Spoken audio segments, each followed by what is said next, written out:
Welcome to a new episode of Bridging the Gap. Today we have a first. I think we've had CEOs on here, we've had VPs on here, we've never had chief coloring officers on here before, but today that officially changes.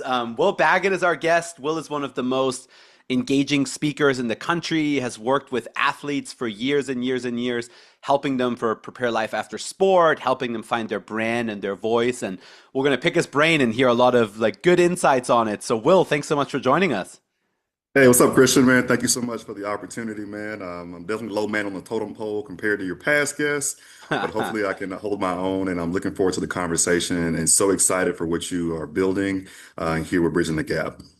Awesome. Yeah. Let me maybe tell the group a little bit. I'm sure the title is based on the newest book that's out. But can you tell maybe a little bit of where that title came from and what that all entails? Absolutely, man. I have this mantra, man, of always being on brand, right? The logo never comes off, no matter where you go, especially if you're building a business. In my case, I'm fully self-employed. And so how I carry myself, how I show up in different spaces and places is all I have, right? And when it comes to even my travel suitcase, I put it on LinkedIn a couple times, but I actually get a new sticker everywhere I go. When I go to a new city, when I'm traveling for a keynote, and I place a sticker on my bag, and I always get questions about it. And so it just kind of fits the mantra of doing things differently. And it's a conversation starter. And so Chief Coloring Officer, right, is kind of my own self-imposed title of, CCO, to just really just lean into the coloring outside the lines narrative and mantra. And it's something fun. It's something different. Even in my LinkedIn headline, I have two-time non-best-selling author. I know everybody wants to go best-selling author, but like, yeah, I haven't really reached that standard. So I think it's a matter of, especially in today's day and age with AI and a lot of things that are, artificial, for lack of a better phrase, being real, being vulnerable, having some fun with it, I think is what's missing from the world, especially in the midst of all the economic uncertainty. And so I try to bring levity to my conversations and to my personal brand. And that's where Chief Coloring Officer came from. And it is also tied to my most recent book, Hues of Hope, A Colorful Journey Outside the Lines. That's awesome. Yeah, I get your point with the AI. Everything is so polished and like over polished that being unique, being it's definitely I can see the conversation starter on the airplane or during a keynote, where that's coming from, and obviously the tie into the book. Yeah, it's awesome. I've known you for a long time, but I never like checked out the title on the LinkedIn profile, knowing that you were, you know, self-employed and running your own business. But yeah, it's a cool one instead of founder and CEO or kind of the general one, the generic one you usually get up there. Absolutely. Thank you. Yeah, well, let's jump in. I know some people listening here kind of know your story, some might not. So, um, as I'm kind of looking at your path and kind of where you've been and kind of where to you now, we've had strength coach, we've had kind of operations within like the college football playoff and some of those events there, and then that kind of pivot to being more speaker, author, keynote speaker, and like the way you work with athletes. I know there's kind of a lot of people think of this like linear career path. You obviously chose kind of a different path at some point too to kind of do that. When did you kind of realize, hey, like I want to do something a bit more unique and a bit more like outside the lines, not to be too corny here, but like as you're Yeah. thinking about that. No, absolutely. It's allowed, right? It's allowed, definitely, man. For me, I never had a vision of being a full-time speaker. That was never a goal for me. I went to school for sports administration and, essentially had my dream job at the CFP when I first, started there. And I just did speaking on the side. I always had a passion for developing other people and creating experiences. It was never for me about, oh, I just want to, see myself on stage or, or just go talk to a bunch of people because most people will tell you if they know me in person, I'm pretty introverted, right? And some people say, well, how do you get on stage and speak to a bunch of people? I'm like, easy. It's still introversion. There's only one conversation and I'm having it, right? So, honestly, man, I think what really made the difference for me is, in 2020, a lot of life changes happened for me, a lot of, transitional changes happened from just a career standpoint. And I had to look back at my history and I, did some research on my uncles, my father and grandfather. And, I realized that I was really an eighth generation entrepreneur, right? At the time, I was kind of moonlighting it. And I never really stepped fully into it. I just thought like, well, that will never work. I can never sustain a lifestyle or maybe a family in the future just off of that alone. And I had good friends, people around me like my guy, Kelly Brooks, Darren K. Roberts, Jamil Northcutt, Kaz Kazadi that spoke life into me that told me you could do this and you can make this happen. And I think one story that I think that I really lean into a lot that really gave me a lot of encouragement was my grandfather. He was the head chef on the train, the Illinois Central train that ran from Chicago to Mississippi for a number of years. And he had a nice, comfortable job. Everything was going well for him, benefits, stable career and everything. But one day he decided to get off that train and he became the top concrete finisher in North Mississippi's history. And that's just kind of where the chain of entrepreneurship started. And now you're talking to number eight. And my niece made number nine. She sells her own soap on Etsy. And so it's just something I think that is in some ways is hereditary, but I just think about how my life would have been if my grandfather never got off that train. He was started off as being a concrete finisher, then he transitioned into being a landlord, built his own apartments, and then he became a pastor of three different churches. I mean, he just never stopped. And we're talking about in the age of no AI, no AOL, no Google, no TikTok, right? Just good old-fashioned grit and hard work. And I just respect him so much for what he did with so many limited resources or limiting resources, especially in that day and age. So I'm thinking to myself, what excuses do I have? And then also, if you just think about not to be morbid, but I mean, we're not going to be here forever, right? And so I want to leave something that's going to outlive me. And a lot of that's come through, whether it's speaking or authoring books. And the same thing I was telling you, Christian, like what we're doing will outlive us, right? Think about, in the future, your kids, grandkids, great grandkids. Hopefully, you get to meet all the generations. But let's just say that's just not how things shake out. They'll be able to access this media, this content for years to come. And what a great opportunity we have to create something that will outlive us. And so that's what inspires me. That's what keeps me going. It's amazing backstory. I think the family kind of heritage of entrepreneurship is something I didn't know. It's amazing to hear ninth generation and just seeing. I think that the grit that you talked about, having worked in like smaller companies, not been an entrepreneur myself, but just seeing like how much it takes and like the doubt that is there for a lot of people, especially trying something new and pivoting and changing and then kind of putting yourself out there. Um, yeah, I know it takes a lot to kind of go through, but I did not know it was in your as much in your family like heritage as that. That's amazing.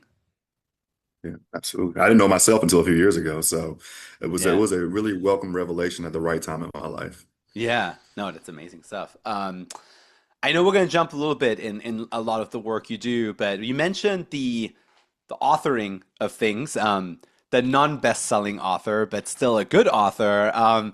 The first book you wrote was called The Blueprint. Um, and I've heard it's been even included in some curriculums at universities. When you were thinking about that, as you were kind of in that stage of your life, what did you kind of think you wanted to contribute to that conversation around career prep, especially for like younger professionals that are coming out, that you feel like wasn't there that made you kind of, write the book itself? Yeah, absolutely, man. I think for me, it was a lot of gratitude and appreciation, and as word to my co-author, Ty M. Brown, who was instrumental in that guide being put together. But I think the main thing for me was coming up in North Mississippi, there's not a lot of opportunities, not a lot of resources. My parents were fine, I grew up fine, but my dad was an entrepreneur. My dad's a general contractor, and so my dad never really had a corporate job, and neither one of my parents went to college. And so while they were the most supportive parents I could have ever imagined, there were just some things specifically that couldn't guide me on. But they had spoken enough life into me and given me enough, encouragement and self-concept to the point that I thought I could do anything, right? I had that Kanye confidence, if you will. So I think that was kind of the start of it, the genesis of it, is having that self-confidence. And then wherever you decide to channel it into, those different pursuits. I mean, it could have been anything, underwater basket weaving. They were very supportive no matter what. But recently, I wanted to be, a doctor and physical therapist, and I did some shadowing at clinics and stuff. And I'm just like, man, I don't want to do this.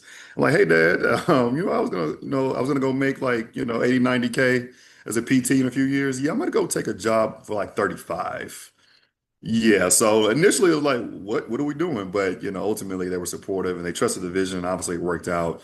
But I think the biggest thing was coming into a professional setting, coming out of college, and for me, like coming up, I was as stereotypical as you could get for the early 2000s. Huge jeans, long black and white tees, necklaces down to my navel. I mean, Jordan's caps. I mean, you name it. I looked like Soldier Boy, like is how I would dress. And then when I got into the AFCA, Football Coaches Association under the Tide, I went and got my first suits, right? And I really understood what it meant to be in a professional environment. And I went from stocking shelves at Walmart to escorting Nick Saban in a matter of 6 months, right, at AFCA convention. And I really learned about, the power of executive conduct and executive presence and how you show up and how you carry yourself. And I just became so enamored with it to the point I went into a room one time I wasn't supposed to be in, and I heard a guy named Dutch Bachman talking about executive presence and how you show up in career development. And I fell in love with it. And I just found a way to kind of act like the help and, move some things around and pour some water just so I could take notes and learn about it. And years later, I just ran with it. And so I wrote the first book at age 26. I didn't know what I was doing, but I knew I was passionate. And the good thing about it is I started it when I was working at the Chick-fil-A Peach Bowl as an intern. And I had a lot of downtime. And so for me, I don't mind downtime. I think it's where your best ideas come from when you're at rest. But also, I think you should be filling that time with some productive pursuits as well. And so I started writing, right? And I think some people operate on schedules where like I gotta get this done at this point in time. For me, I'm completely outside the lines on that. I'm an organized scatterbrain, right? And to the point for me, it's all about feel. Started that book, wrote like the first few chapters, hated it, ripped it up, said I'm never doing that again. And then something happened. My English teacher who had inspired me to write in my junior year of high school, she passed away December 15th, 2014. And that's when I got back on that train and I said, you know what? I got to get back and do it. I got to finish this because I told her I was going to start in the book and I wanted her to help me edit it and everything. And I didn't get that opportunity for her to see it in the physical realm. And so I took that, that tragedy and made it into something and named the book in her honor. And that book, man, I'm just still shocked to this day because the people are still buying it. And just the impact that it's had has been one of the most gratifying things ever. It's 10 years old now, which is crazy, but I'm still seeing orders come through on it. So the goal was always to create experiences and help develop other people because I had great mentorship, but not everyone has the benefit of great mentorship. You can admire people, you can see people, but it doesn't mean they're going to be invested in you. And I tell people all the time, I was built in a lab because I had great mentors. And so I wanted that to be kind of a guidebook for mentorship if you weren't able to get it the way that you may have preferred, kind of face to face, so to speak, or person to person. So many good nuggets there. The thing about like being in those rooms you mentioned, like the Nick Saban, like all of those stories. I remember talking with someone the other day, like we're a remote company. I know a lot more people work remotely now, and just talking about, especially as a young professional, like if you work remote right away, not having those experience of just sitting around people that are a lot more experienced and accomplished than you are. I remember the first 10 meetings I went to, like I barely talked, but you could just see, here's someone high up and like how do they come to a meeting? Like they have their notes out and they do this and where do they sit and how do they act? And just a lot of those things that I feel like you kind of just like take in and you kind of sponge it up and you try to emulate the people that you feel like are doing it the right way. And how in like a digital world, it's a bit more difficult, I think, to do that, right? Because like you're not just in those rooms automatically, and you don't just get to kind of see it either, right? It's just a different feel for it, and how much I think as a young professional, I feel like it helps to just be around. When I started working at Gameplan, we had this tiny office, and Vin, our founder of the company, I could just hear every call he was making because it was so small. And I think just learning from how do people do it was so helpful to do. I think that's one of the things that now that we're in this digital world, sometimes it's hard to kind of emulate just those. those natural connections you can make without having it be like a scheduled like mentor call or something like that too. Yeah, absolutely. Very great point. I mean, I call it kind of ear hustling, so to speak. Yeah, that's a good And you term. make a great point. I was able to sit behind one of the greatest leaders in sports professionals I think to ever walk a field, and Michael Kelly, who's now the athletic director at the Naval Academy. I mean, you Yeah, talk about a walking machine, man. Being able to sit behind that guy, I only got 8, 9 months with him, but it set me up, for everything.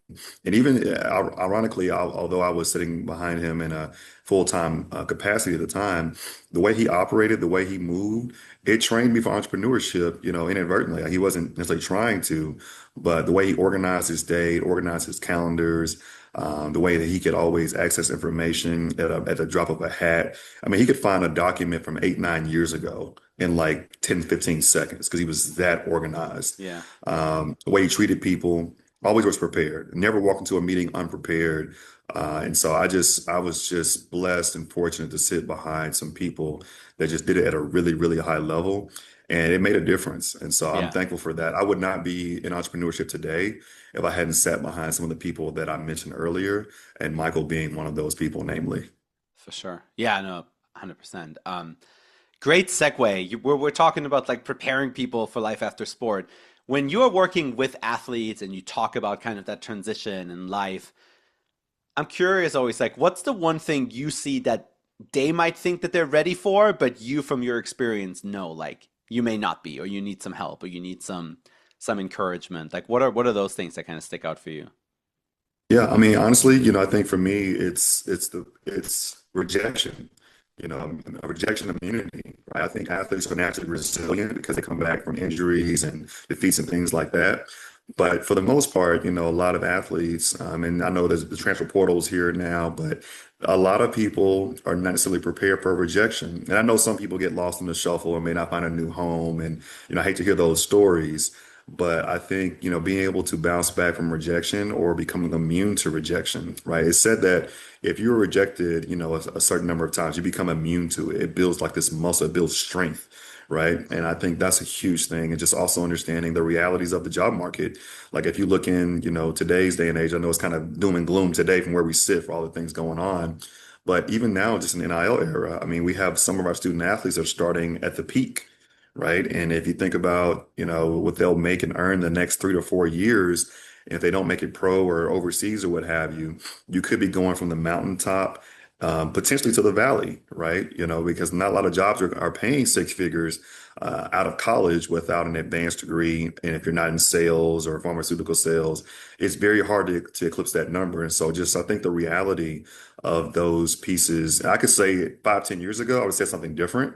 In today's day and age, I'm going to say just kind of being prepared for those ebbs and flows of what life could look like. Because not only are you going to be dealing with an athletic transition, you'll be dealing with a potentially, if you don't go pro, a financial transition and readapting your lifestyle to something you haven't done before. You talk about 0 to 100, literally, but also just understanding the power of just how you transition effectively into these different spaces, because what worked here may not work there, what may be acceptable in this space may not be acceptable in these other spaces and places.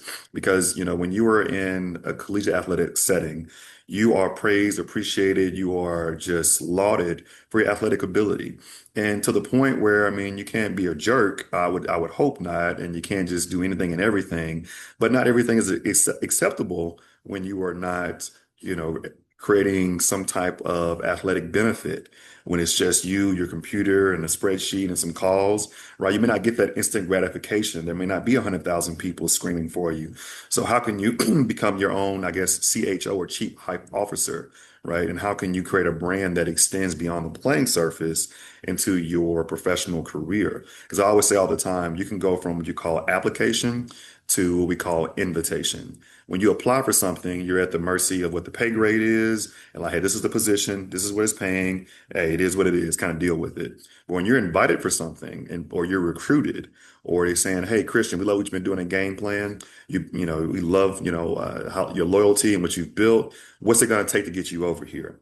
Well, now you may be getting a blank check. You go from application to invitation. And so I think it's important to share with athletes that you've been invited probably most of your athletic career. You've been recruited and invited to camps, to colleges, things like that. When you step into the professional world, you might have to apply again. You might have to apply yourself in different ways, right, than you did before. And obviously, they're more than capable, but it's just, again, like I said before, how do you take these different skill sets and channel them into the right avenues? Because a lot of people sometimes get one track minded and will channel everything into one thing. And also just making sure athletes understand that their value is not simply from the neck down. And that's what I try to communicate through my personal branding, leadership, and kind of starting from the inside out. That's what I try to convey and get across. So it's not just to say, hey, go post some TikTok videos and make a t-shirt line and you got a brand. I honestly don't believe in that. And that's good marketing, but that's not personal brand. It's about a feel, it's about an emotion. It's about when someone says your name, what comes to mind. And I want those things to be positive that will lead to great opportunities for student athletes and aspiring professionals alike.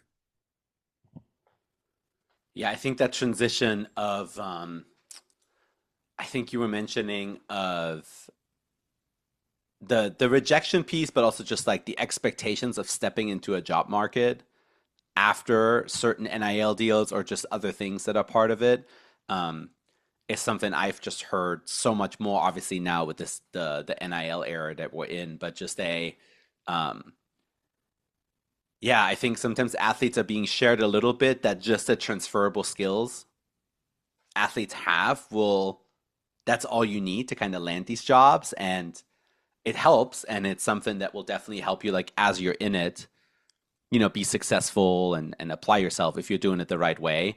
But that is a lot more kind of to that, especially in this like very competitive job market that we're in, um, where, yeah, I think sometimes we're setting athletes up a bit for, a hard fall out of it by kind of setting it up that way. By just kind of being like, hey, you are a D1 athlete, these employers will all Mhm. come to you to hire you for these roles, and that the expectations just don't match up a lot of times, just like naturally. It's something that I've seen a lot more these days, I think, even than 5, 6, 7 years ago. Yeah, if you think about it, I mean, we're kind of still on the precipice of it because we factor in a COVID year, red shirt year, and all these Yeah. extra eligibility years that they're getting.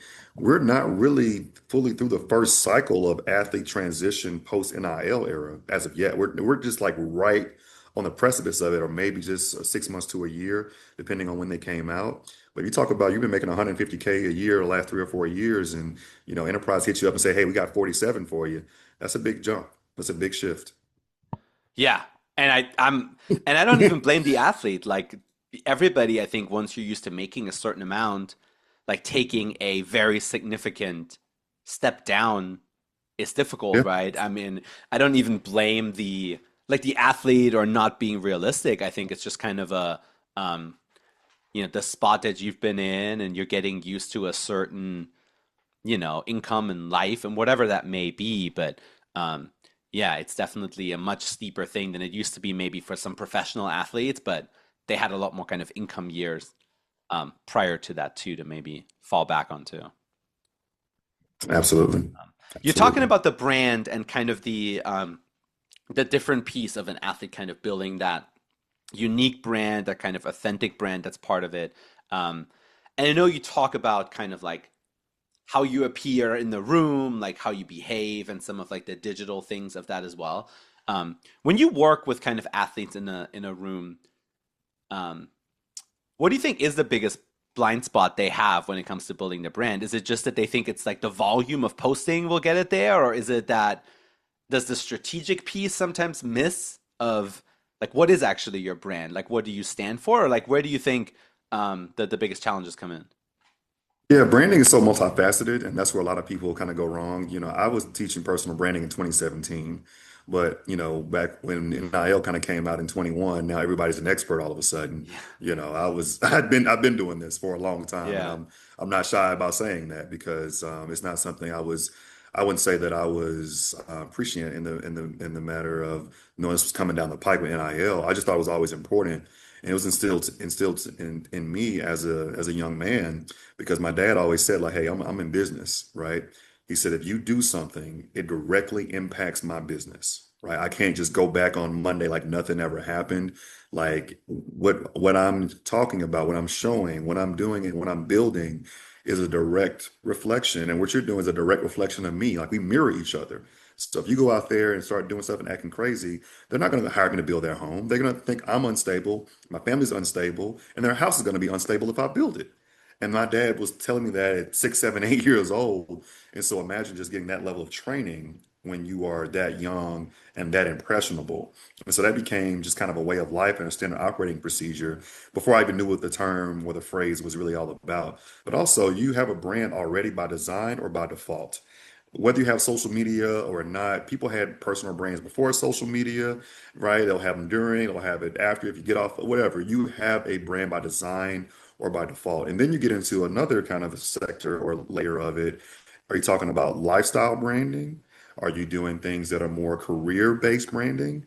And, are you doing things that are more kind of like, okay, pop culture type? There's a lot of different ways you can spin it in terms of how you want to go about your brand.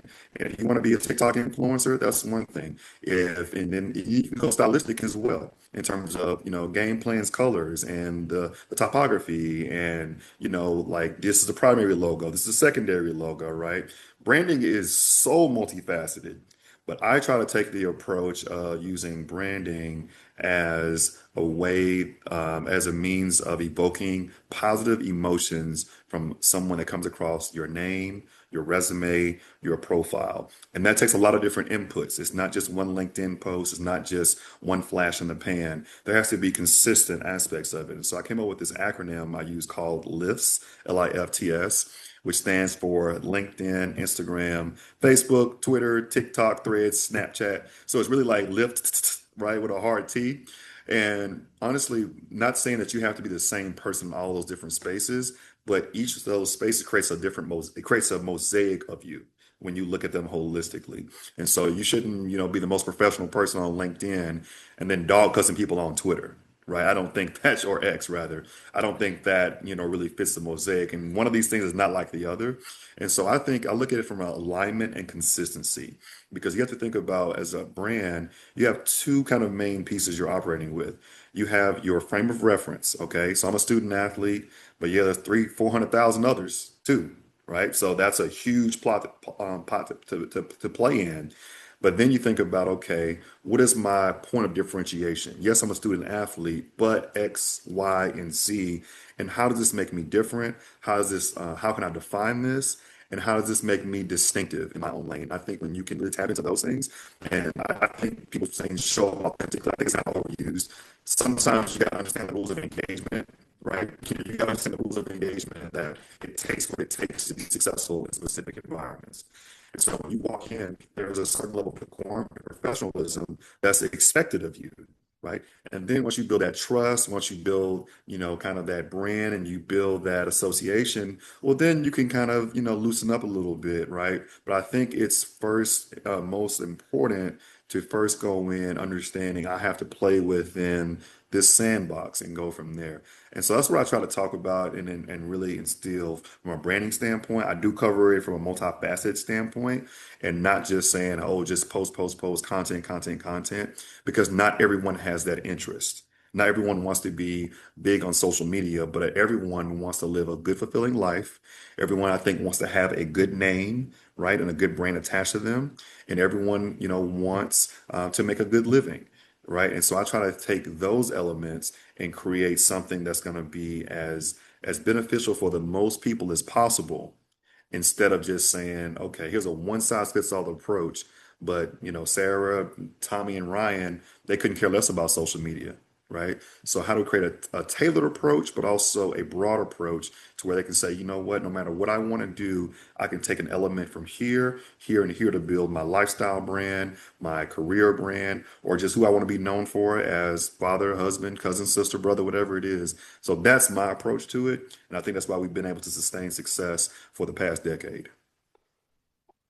Yeah, a great way to think about it. I feel like with I think most of the time, at least when I listen to these conversations, brand is associated with, I feel like your online persona and like how you're trying to monetize that, right? I think it's not some of the other things that you were mentioning here, and how that can carry into like those career conversations after, I think athletes work in all kinds of walks of life, but I've just seen like in our industry, kind of like in sports, it's such a small group of people where like your whether you call it a brand or a reputation or I don't know how people feel when they hear your name is a big thing, right? And I think it can open some doors and it can close some doors depending on how a certain person that's asked about you reacts. And I think just like the push and pull of that. But I think laying it out the way you said, I think because I do think for a lot of athletes, as you were mentioning, it's kind of the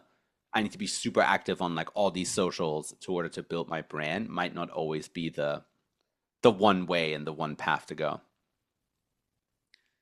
Um, Absolutely. I mean, you pick a lane, you stay in it. I think a lot of people mess up. They go a mile wide and an inch deep. You want to go an yeah, inch wide and a mile deep. And last thing I'll yeah, say to that is I think that, I know for a fact that when it comes to branding, it's visceral and it's physiological.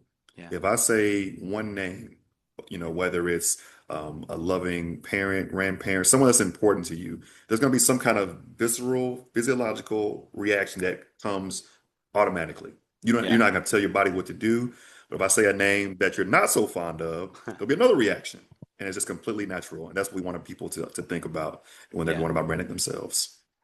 The lifts one's gonna get tough with the X, huh? You're gonna have to stick to Twitter. Feel like it's gonna Yeah, I'm get a gonna little, stick make it a to little Twitter. harder. Yeah, I mean, I might just go, Lift X. You got SpaceX. I might just go Lift X. You Okay, know what I mean? that's Just better. just keep it Yeah, yeah, light. yeah, yeah, Absolutely. yeah, yeah. You're in Texas, so it's all the Musk companies anyway, so you can stick with that too. Oh, absolutely. Yeah. Yeah. Absolutely. The last thing there on this like branding conversation, before we kind of pivot a little bit, is what one thing I do see, I feel like NIL has done is make athletes think about this brand, whatever that all kind of entails, much earlier than I feel like it did before, right? Whether it is for generating NIL revenue or whatever it is. How has that impacted how you maybe engage with people? Like, do you feel the athletes already are coming to you with more of an understanding and more of a trial and error than maybe they did, I don't know, 6, 7 years ago? I feel like when I was in college in 2010, if someone asked me what my brand is, I didn't even know what are you even talking about? But like, have you seen kind of a shift there as like we're in 5 years of like NIL now and just athletes are being asked to think about that stuff maybe a lot more than before? Yeah, I heard the 6-7 reference too. Nice play there. Nice plug. But honestly, I think you're right. When I first started in this game, man, the types of careers people wanted to pursue or student athletes wanted to pursue are so vastly different now. If I would have polled a group of student athletes maybe 8, 9, 10 years ago, especially depending on the setting, right? The setting matters. A lot of them would have maybe said, athletic director, something in sports, and you always had your people that are interested in medicine and healthcare. You kind of I could probably pin people in 3 to 4 different categories, right? Some teachers, some engineers, healthcare, sports, right? Those are kind of like the broad-based ones. And you always had outliers. You had your attorneys in the room and your marketers, but those are some broad-based career paths.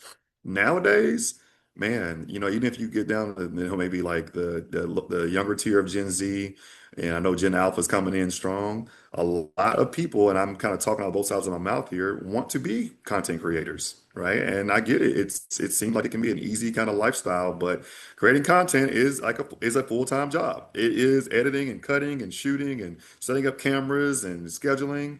It's a lot, and so I think that there has been a shift. And so I always listen to the conversations very intently when I get off stage, athletes ask me. And you would be surprised, man, at how dialed in they are.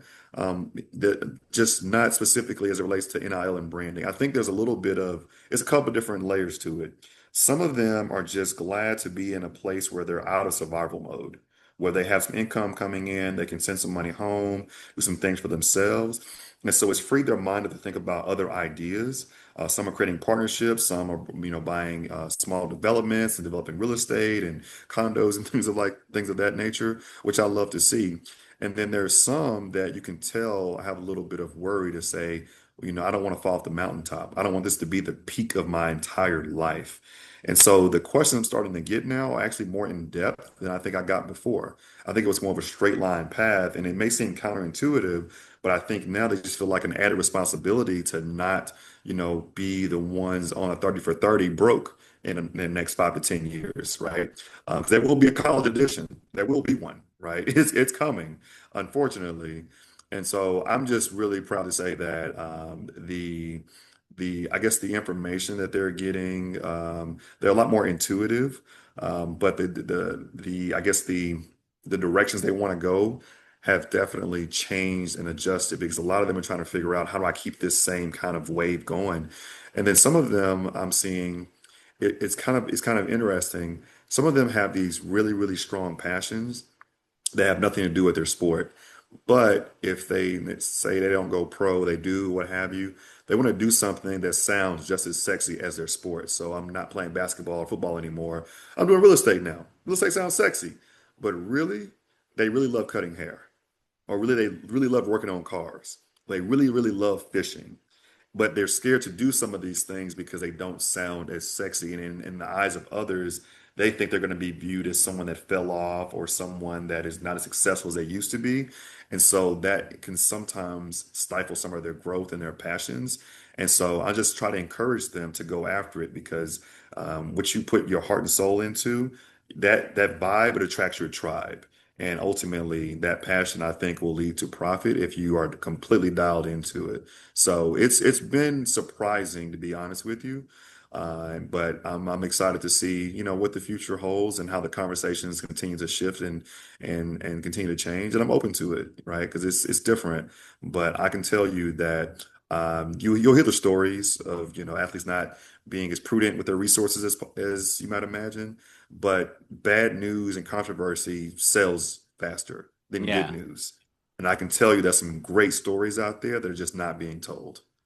Yeah, 100%. And I think that the what you were sharing, which I think is really interesting nugget of just the what you may want to do after not being as quote unquote interesting as being a college basketball player or a college softball player or whatever sport you're playing, and just kind of that fear. I do see that too in just like the job world too, of like applying for jobs that or at companies that may sound a lot more outwardly interesting to people, but I think not really expanding beyond what is all the things I could be doing with myself and applying myself into, and and even at 22, probably not even knowing what certain roles even entail, right? Like I think that's the other part too of just having kind of a very preliminary understanding of like what I don't know, a marketing manager does, right? And I think it's like a an interesting kind of shift there too of just having to learn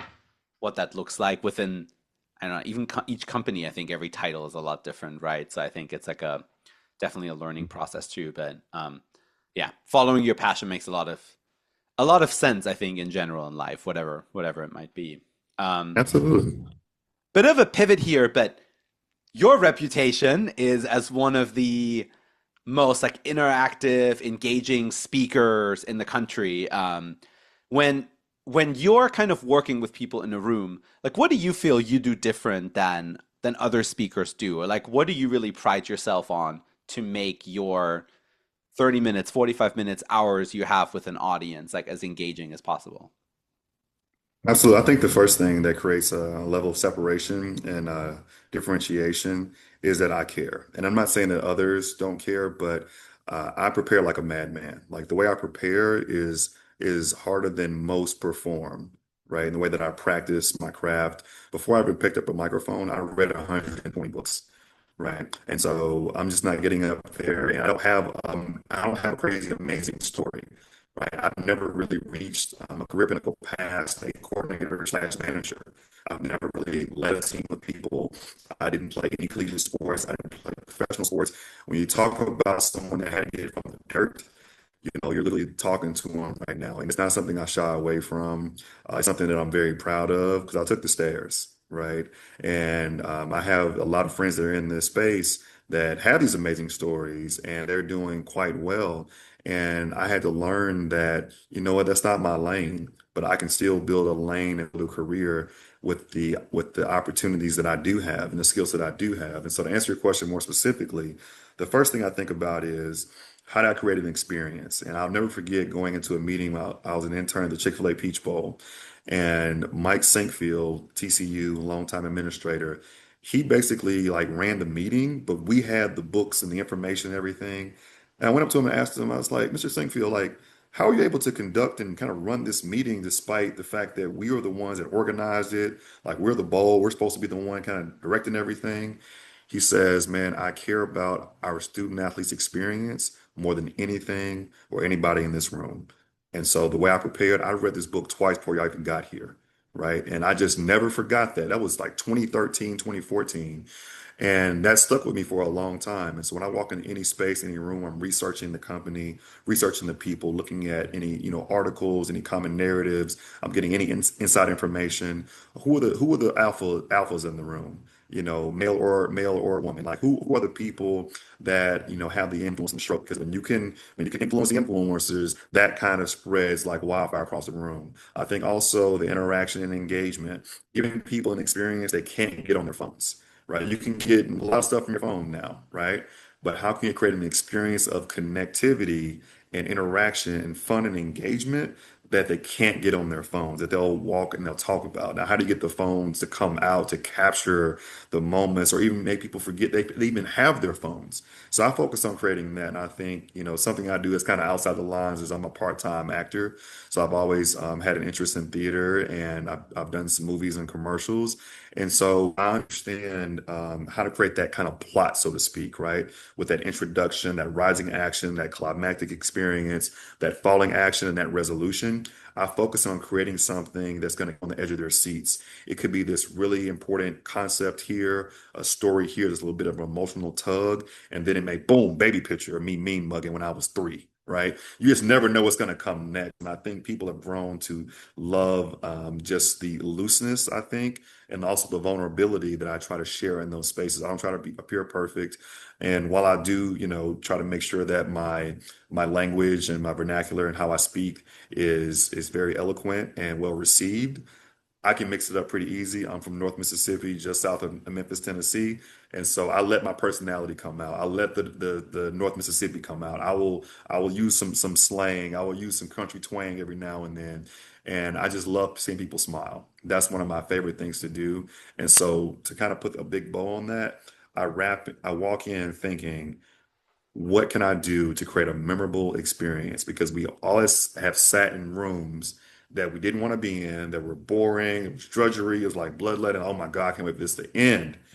And so I try to make sure that I think, okay, first and foremost, if they got to be here in a way, they want me to do well. So I'm not necessarily nervous, anxious. I'm nervous, excited. Because I think being nervous just means that you have respect for the craft.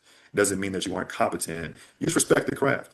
And I think the other piece of it is not only knowing that they want you to do well, but just knowing that this is the first time they've seen this. So if you make a mistake, if you miss something, right, people aren't thinking about you that deeply if you make a mistake here and there. The fact of the matter is, what are they going to remember? And I think that's what I think has created some market separation for us in our company. And I'm still hot. 10 years in, I'm still hot. I still, I'm trying to get to the next level, and I'm not relinquishing my position as one of the top in the game anytime soon. And I'm a competitor, and I'm not shy about that. Yeah. I listened to a podcast. I'm going to butcher this, but they were looking at television shows and they were judging it by, they made up a statistic, but they called it time spent on second device. They were basically like the more engaging the Mm. show, the less time you spend on your other device while the show is going on. Um, and that's how they were judging like how engaging a show is. And I feel like when you were talking about the experience and that you can't get on your phone and like how do you kind of make people feel that way? That's what popped up in my head of just like, I think we've all been in conversations where, or I've been to speakers and conferences and listened to people and I usually give it like a good, okay, like let me sit down, I'm gonna put my phone in my pocket and just kind of listen. But then there is kind of that first 10, 15 minutes where you're like, all right, do I stay here? Do I maybe like answer some email and listen to it? Or like am I like dialed in and I'm gonna watch the next 30, 40, whatever many minutes, right, that I'm here and like listening to it. So I definitely get the part, even from personal experience of just um and I'm assuming whether you're working with athletes or corporate, not everyone is like volunteering to be there too, right? Like you get an audience that often is like asked to be there, or mandatory to be there in some cases too, right? So I think that's even more of a maybe an initial hurdle to overcome than even, I don't know, a television show. You pick yourself in my earlier example, but when you were talking, like that was just kind of popping in my head of just like, what are those experiences where, yeah, like to your point, like you're forgetting you have a device in others, right? You're just kind of plugged into to what's happening out there too. I feel like these days that's even more exciting Absolutely. Yeah, I live for it, man. than 10 years ago. Yeah. Kind of in that vein, you do, especially in this college setting, work with, you mentioned Gen Z, some is Gen Alpha.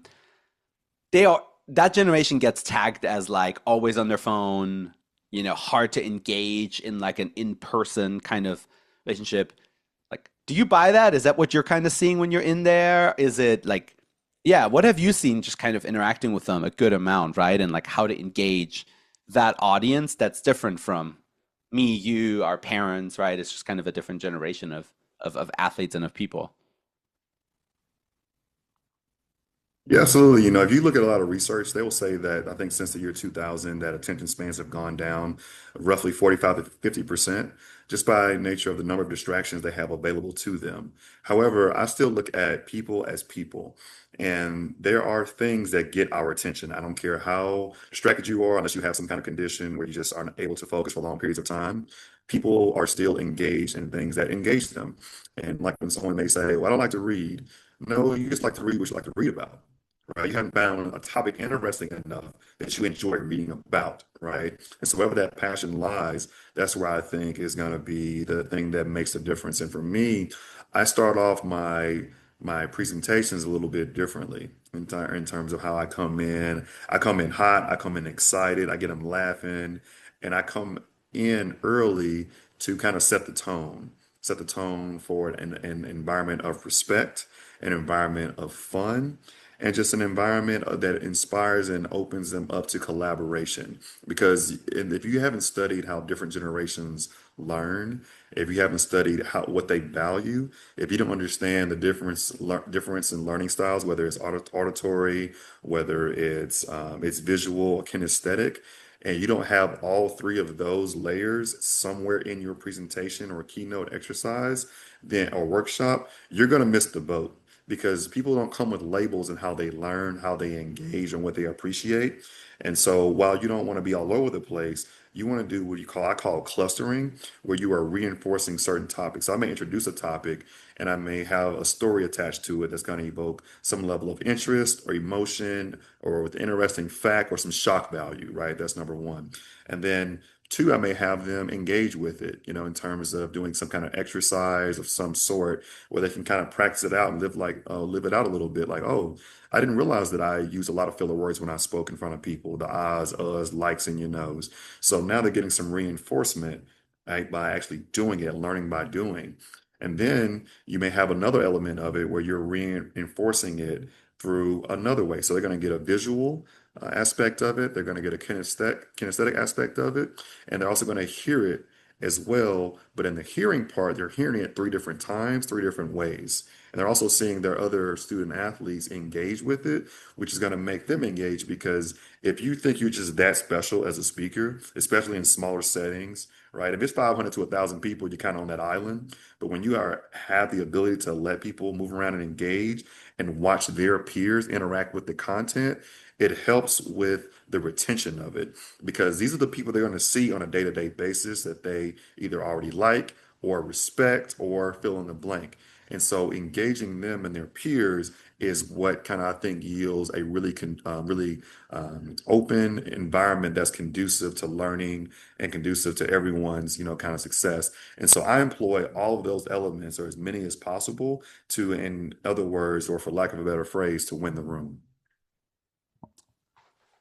I think not even just, I mean, I think obviously it makes a ton of sense for your speaking, but I'm always trying to think about like outside of that environment too. Like even if you're like a salesperson, right, and you're having that conversation or any type of person, any work where you have to kind of speak to people, keep their attention, sometimes like convince them of something or take them down a path. Um, I think a lot of good nuggets there for people to take away just in terms of getting someone's attention, but then also just keeping them engaged, right? I think your point of um, Oh, for sure. yeah, of just kind of having a mix of the different things, I think is I don't know, definitely not something that I think most people are being like taught when they're I don't know taking a public speaking one-on-one class, right? Or anything like that. I think it's just really good. Yeah, really interesting to just kind of hear how you're thinking about Definitely. it, having that many reps at Yeah. presenting and engaging crowds too. Yeah. Yeah. Yeah, I think the biggest thing is one, no matter who the person is, speak in terms of their interests and understand what people are buying in the current marketplace. If people are scared about economic conditions, well, you want to be in a way selling. I don't want to sound like a greasy salesman or used car salesman, but what are certain people demographics buying, right? Males have a certain interest, like they want to, be successful. They want to be providers. They want to be able to, be seen as confident, right? Women, they want, to feel beautiful. They also want to feel confident. They also want to, be in environments where they can make an impact and maintain their autonomy, right? While also being in their femininity. Kids want to be entertained and have fun. I mean, and then you think about our more seasoned veterans and populations, right? They are understanding they may be on the other side of time, right? So you're selling, think about them connectivity and reconciling relationships, spending more time with people that are going to be at their funerals and so to speak, right? So it's understanding what the different genders and generational kind of sectors, what they appreciate, what they're buying into, and what's important to them at that point in time of life. And you speak to those interests and speak to those desires, and I don't think that you'll be unsuccessful. Absolutely. You take this knowledge and you also build a bit of a business around helping other speakers kind of grow their platform, monetize your message. Like, as you're thinking about helping others kind of develop these skills and become a more engaging speaker, I guess what do most people that kind of come into this think they have where you and your partner are like, no, no, no, like here's where you really need to work on. And then maybe like what did it teach you? Like where did you get better as a speaker as you're kind of teaching others of like how to improve their craft too?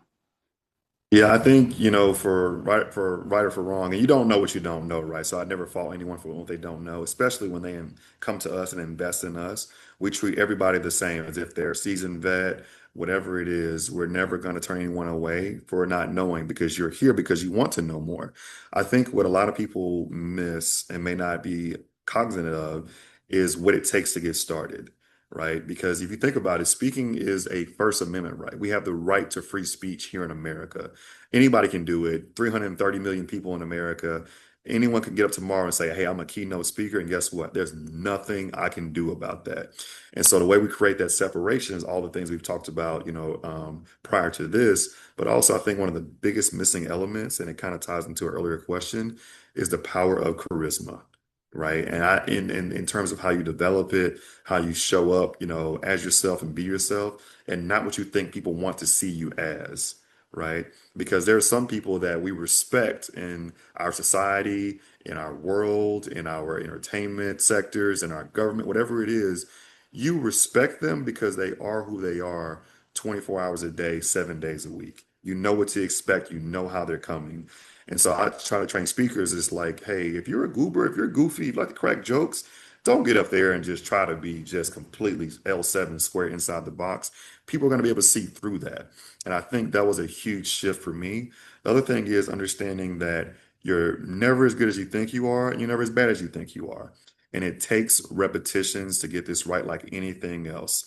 Because we talk every day, we may overestimate how good we may be at engaging an audience and carrying a conversation.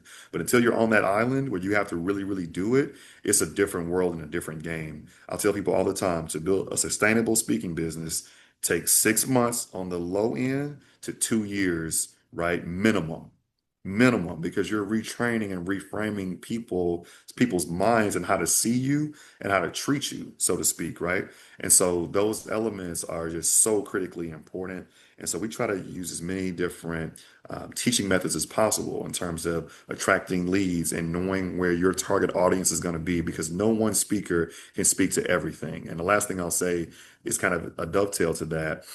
If you speak about everything, then you are serving absolutely no one, right? Yeah. Being able to pick that lane and really dial into that target audience, right? Because there's an audience that fits your message. But if you try to adapt your message to every single audience, and not to say you don't make some small changes here and there, but if you try to just complete like, oh, I speak about financial literacy. Oh, I do mental health too. Oh, yeah, I also do personal branding. Oh, I also do leadership. Wait, hold up now. Hold Yeah. up. What are you actually really good at? Like, what are you the best in the country at? Yeah. And I think that's how people get stuck in these certain pay ranges or don't get paid at all because no one knows what you actually do. Yeah. And I got stuck a few years back, but what changed it for me was like, you know what? Someone said, if someone walked into a library today and they saw like a book that represented what you have going on, right, based on your brand and everything, would they pick that book up? And I could not say confidently yes. And that's when I decided to do the rebrand of Coloring Outside the Lines to bring everything under one house. But I also can spin it a lot of different ways, no Yeah. matter who I'm talking to. Yeah. It's a great analogy of just kind of knowing who you are, being comfortable, but I think it's that interesting part of, I know we're kind of pinging back and forth, but even on the career side for the athletes, right? As you get into the workforce, people will usually pay you based on two or things you're like really good at, not necessarily like 10 things you're mediocre at, right? I think that's also the big piece when athletes are trying to figure out like what's next for them. Like you don't have to be amazing in everything, right? Like as long as you kind of know like where your passion is, what your lane is. So I feel like there's a lot of um yeah, just good metaphors there too. You mentioned the book. I know we touched your first book.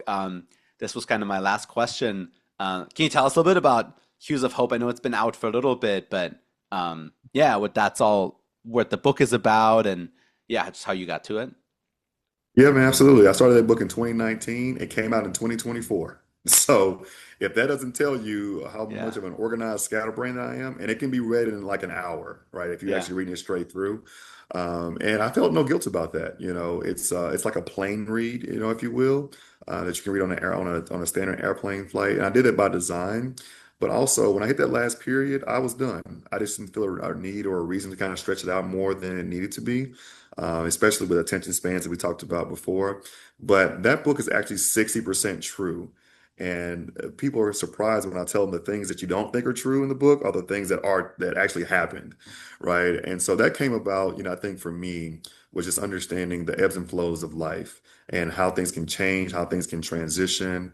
And sometimes the greatest lessons and greatest blessings come from people that you at least expect, redirections, life situations that you would have never expected, and being able to embrace those changes and embrace those people. I personally identify as Christian, and one principle I kind of go by is be careful not to entertain strangers, for many have entertained angels unaware, right? And so you just never know who you're talking to. And so this journey basically takes a high school senior who misses the bus on his first day of school for his senior year, ends up taking the city bus, and he meets a series of characters and people that he never would have crossed paths with had he caught the bus on time. And it set the stage for the rest of his collegiate career, and some twists and turns in there that I won't share here for the sake of time. But the reviews have been absolutely amazing. People have just been so inspired by it. They've enjoyed it. And it's really just made me happy because um, I put a lot of time into it to make the story as engaging and as real as possible. But also, I think in a time where people are losing and hope in some areas, in some respects of life, I hope this is a catalyst to get people to keep going, keep dreaming, keep thinking, and most importantly, keep coloring outside the lines. it's beautiful. Yeah, I think losing hope, and then as you mentioned, like maybe losing the connection to people that are different than them too. Like I think we're a lot of people are so inside their own like bubble of people that are very similar to them and think very similar, where those interactions you're mentioning of running into people that you, or like being inspired, talking to people that you traditionally wouldn't maybe be. I think is definitely something for all of us. I think to inspire to do more. I think myself included. I Well, hold you to it. the book, yeah, yeah, the two books are out, obviously at the bookstores of your choice, and I'll put it in the show notes as well. Will, thank you so much for your time. I know you're traveling. I know you're like crisscrossing the country, and especially these days, crisscrossing the country is even more of an interesting thing to do, which probably would take up another hour of the podcast. But every time we talk, I just, in terms of like hope and things, I always come away a lot more positive about things. When we had the pre-meeting, I work from home, I walked down to my wife, and I was like, man, I want to talk to Will like on a Monday at 9 a.m. every morning. Like I'm ready to go. Like the week is ready to go. So I hope people kind of felt that through the people that don't know you felt that through kind of your answers and the conversation too. But again, thanks so much for just spending a little bit of time with us and kind of sharing your story and your message too. Christian, listen, in the age of people that are me focused, you've always been someone that has been others centric. And listening to someone else yap for an hour is a true skill set. So I want to thank you for stepping out on faith and doing this. This is different. This is unique. And this is the time of the year. Well, actually, in earlier times of the year, people just will have their New Year's resolutions and they're done in like 2 or 3 weeks. And here we are, Yeah. entering Q2 and you're committed to the vision that you started. That is commendable. And I'm excited for you, man. So thank you for allowing me the opportunity to share. And I can't wait to hear future episodes. Yeah, that's awesome. I think that's a good space to end it. If you like Bridging the Gap, subscribe on LinkedIn. Obviously, you're listening to this on most likely like the podcast version of your choice. So just subscribe and like, and let us know if you have any questions. Will, thanks again for joining on, and then have a great week, everybody.